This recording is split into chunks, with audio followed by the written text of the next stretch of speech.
ស្ងាត់ឈឹងបងប្អូនអើយនៅសាប្រទេសតឹងមួយដឹកបានឯកង់3ទៅឈរជាងគ្រប់គ្នាត្រៀបបាទអ្នកខ្លះថាហូបបាយហូបអីហើយនេះឡានមកទេមានមនុស្សចុះបងប្អូន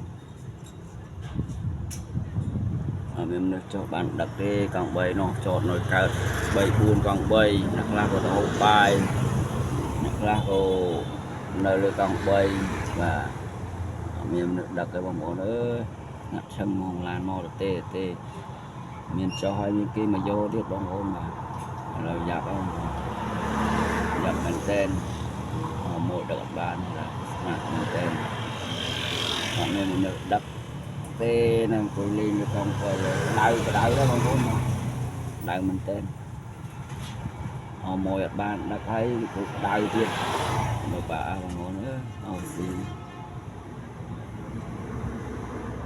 ទាំងគេទាំងយើងនៅ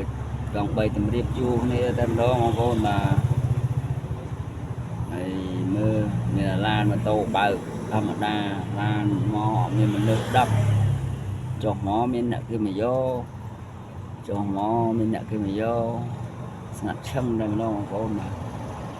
មានមួយដឹកទេបងប្អូនមើលស្ងាត់ហើយនៅខាងបងប្អូនមានមនុស្សដឹកច្រើនណាស់បងប្អូនបាទនៅខាងខ្ញុំអត់មានមនុស្សដឹកទេបាទសាប្រេតតឹងស្ងាត់មែនតែនតាំងពីចូលឆ្នាំហើយគ្មានម៉ួយគ្មានភ្ញៀវដឹកទេបងប្អូនណាឥឡូវចាប់ហោអីអត់បានទេបងប្អូនណាថ្ងៃរួចថ្លៃហ្គាសអត់រួចផងថ្ងៃមកកាអត់ទេ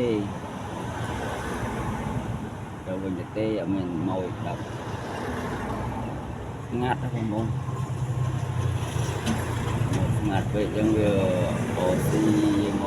វាទៀងហើយនៅនេះជួននៅមានម៉ួយបានដឹកដល់បាន20000នៅនឹងហើយអីណាងល់អូស៊ីអីទេលោកហើយស្ងាត់ទេនេះ20000 15000អីហូបអីលោកព្រះហើយដាក់វេទនាដល់ហូបអីបានបងប្អូនស្ងាត់ដល់ឆឹងកង់3ទំនៀបជួគ្នាដូចអីចឹងអ្នកខ្លះក៏ទៅហូបបាយអ្នកខ្លះក៏នៅលេងជួយលេងលើកង់3មានតាឡាម៉ូតូឆ្លងកាត់ចូលឡើងប៉ុន្តែគាត់ណាស្ងាត់តែម្ដងបងប្អូនវាអត់មាននឹកដឹកដឹងមិនតាំងចូលឆ្នាំហើយមនុស្សបាត់តាអស់ហើយបងប្អូនស្ងាត់យកមែនតែនមកអោស៊ីអីនេះបងប្អូនវេទនាយ៉ាងនេះបាទហ្នឹងហើយ